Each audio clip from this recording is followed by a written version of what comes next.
Hey everybody, Miss Adair. Gonna try reading Stargirl here.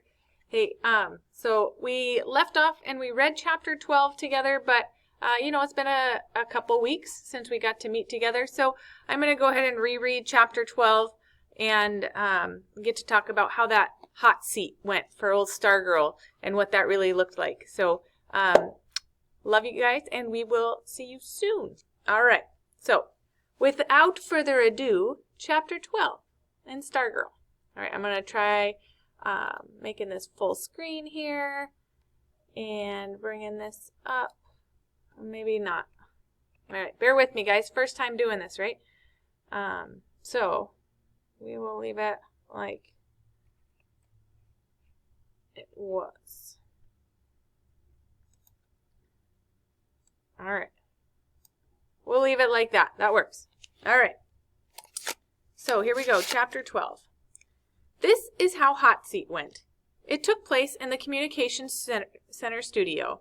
There were 2 chairs on stage, the infamous Hot Seat itself, painted red with flames running up the legs, and an ordinary chair for the host, Kevin. Off to the side there were 2 rows of 6 chairs each, the second row higher than the first. This was where the jury sat.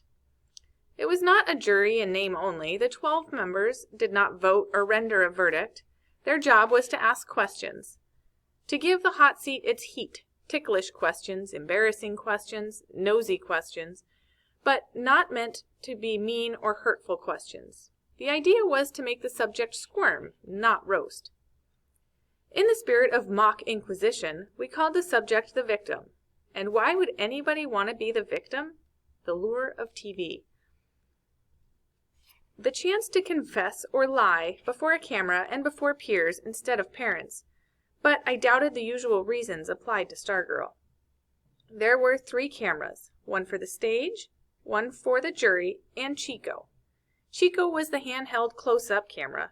According to Mr. Robineau, our faculty advisor, a student named Chico once begged him to be a close-up camera kid. Mr. Robineau gave him a tryout, but Chico was so skinny he practically collapsed under the camera. The job went to someone else, and Chico went to the weight room. By the following year, Chico had muscles, and the camera was like nothing on his shoulder. He got the job, and he was brilliant at it. He gave the camera his own name. "We are one," he said, and when he graduated, his name stayed behind, and from then on, the close-up camera and its operator were a unit called Chico. The host and the victim were each fitted with a thimble-sized clip-on mic. The jury passed around a hand mic. Opposite the stage was the glassed-in control room, sound-insulated from the rest of the studio. That's where I worked, wearing my headset, watching the monitors, directing the shots. I stood at the shoulder of the technical director, or TD. He sat at the rack of buttons, punching up the shots that I ordered. Also in the control room were the graphics and audio people. Mr. Robineau was there as faculty overseer, but basically the students worked everything. Kevin's job was to get things started, intro the victim, ask a few opening questions, and stir things up if the jury was slow. Usually the jury was on the ball. Typical questions. Does it bother you that you're so short? Is it true that you like so-and-so? Do you wish you were good-looking? How often do you take a shower? It almost always ended up and added up to entertainment. At the end of the half hour, as we cued the credits and the music, there was always a good feeling in the air, and everyone, victim, jury members, studio crew, mingled, and we became students again. We filmed the shows after school and then broadcast them at night, prime time, on local cable. About 10,000 homes. Our own surveys said that at least 50% of the student body watched any given show. We outdrew most of the hot sitcoms. We expected to top about 90% for the Stargirl show, but I had a secret. Sorry about that, guys. Real quick pause, but I think I was right here. But I had a secret. I wished no one would watch.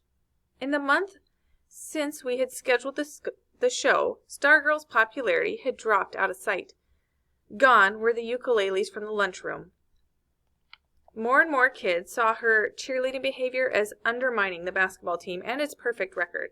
I was afraid the boos for her might spread from the court to the studio. I was afraid the show might turn ugly. When Stargirl came in that day after school, Kevin gave her the usual briefing while Mr. Robinow and I checked out the equipment. As the jury members straggled in, they were not clowning around or tap dancing on the stage as jurors usually did. They went right to their seats. Stargirl was the one tap dancing and mugging for the cameras with Cinnamon the rat licking her nose. Kevin was cracking up, but the faces of the jurors were grim. One of them was Hillary Kimball. My bad feeling got worse. I retreated to the control room and shut the door. I checked the communications with the cameras. We were ready. Kevin and Stargirl took their seats. I took one last look through the plate glass that separated the set from the control room. For the next half hour, I would see everyone and the whole world through 4 monitors. "Okay, everyone," I announced. "Here we go." I cut the studio mic, and I looked over my control room mates. "We all set?" Everyone nodded. Just then, Stargirl lifted one of Cinnamon's front paws and waved it at the control room and said in a squeaky voice, "Hi, Leo." I froze. I became unraveled. I didn't know she knew my name. I just stood there like a dummy, and finally I waggled my fingers at the rat and mouthed the words, "Hi, Cinnamon." Although they couldn't hear me on the other side of the glass. I took a deep breath. "Okay, ready music? Ready intro?" I paused. Music, intro. This was the moment I lived for, launching the show. I was the director, the maestro. I called the shots. On the monitors before me, I watched the program unfold according to my commands. But on this day, the thrill was missing. I felt only a dark dread snaking along the cables. "Greetings and welcome to Hot Seat." Kevin went through the opening spiel. Kevin loved to be the one on camera. He was ideal for a show like this, which made good use of his smirky grin and arching, "Did I really hear you say that?" eyebrows. He turned to Stargirl, and then, impromptu, he reached out and stroked the nose of Cinnamon, who was perched on Stargirl's shoulder. "You want to hold him?" she said. Kevin gave the camera a, "Should I?" look. "Sure," he said. "Ready, Chico?" "Rat," I said into the headset mic. "Ready" was always the first command in the sequence. Chico zoomed in. "Chico." TD punched up Chico, and the camera followed Cinnamon from Stargirl's hand to Kevin's. No sooner was the rat in Kevin's lap than it scampered up his chest and darted between the 2 buttons in his shirt. Kevin yipped and squirmed. "It scratches!" "He has fingernails," Stargirl said calmly. "He won't hurt you." Chico nailed Cinnamon, poking his head out from between the 2 buttons. Mr. Robinow stuck a thumbs up in front of my face. Kevin gave the camera his "ain't I something" face. He turned to Stargirl. "You know, ever since you showed up at school this year, we've been wanting to put you on Hot Seat." Stargirl stared at him. She turned to the live camera, her eyes growing wider.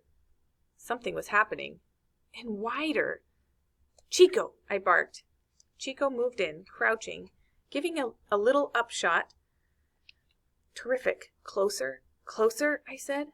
Stargirl's wonder-struck eyes practically filled the screen. I checked the long-shot monitor. She was frozen, rigid, as if electrified to her chair. Someone smacked my shoulder. I turned. Mr. Robinow was laughing, saying something. I lifted one earphone. "She's joking," he repeated. And suddenly I saw. She was taking Hot Seat literally. She was milking it for all it was worth, and judging from the blank stares of Kevin and the jury, Mr. Robinow and I were the only ones who got the joke. Stargirl's hands were rising now from the arms of the Hot Seat. "Ready? 1, I called. 1. Camera 1, not there at first, but getting it now. The long shot, nailing her as the hands came off the chair arms, fingers spread wide so you could almost see her fingertips smoking. "Hold it," I prayed. "Hold it."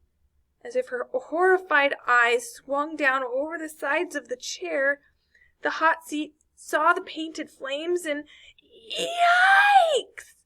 Her scream bent instrument dials like palms in a hurricane. The rat leaped from Kevin's shirt.